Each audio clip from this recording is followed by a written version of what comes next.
learned from the past, like from 20 to 1933, the US tried that, the prohibition. Distribution, manufacturing of alcohol was banned.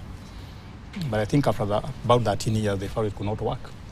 So my biggest concern is, I have no doubt that alcoholism is a big problem in this country.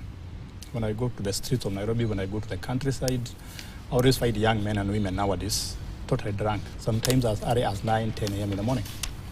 But I think the government is focusing on the supply side of alcoholism.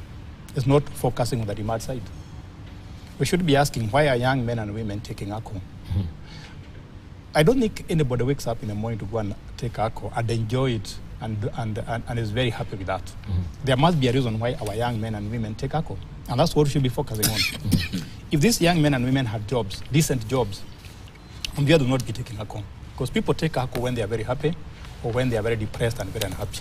Mm-hmm. So you notice most of these young men and women who take alcohol are jobless. They have nothing else to do. So if we want to solve the problem of alcohol, we must have an economic solution. We must create an environment where these young men and women can get jobs. They can start enterprises. They don't go for alcohol. But now when we just restrict it, we are going to start asking, we are going to start wondering, where will they be? One thing is going to happen. One, the price of alcohol will go up, particularly if it is illicit, because the supply will go down.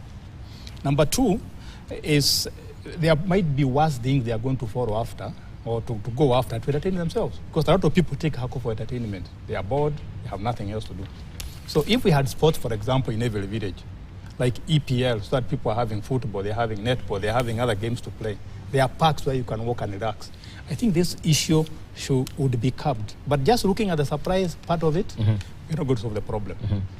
And the government is very blunt by saying they are going to lose revenue. That's okay. But a bigger question I would be asking is, this is not a problem that came yesterday. It has been there for almost 30 years. Where has the government been in good faith? Why have we made this problem? Why have we let this problem run out of hand? And it is interesting that everybody now is up in arms against it, which is very good. But the question we should be asking is, where have we been for all that time? Because if you let a problem become very big, it becomes very hard to resolve it. So I think it's a step in the right direction, but let's also look at the demand side of it. All right, we've been here before, Mutugo Law, we never really paid off.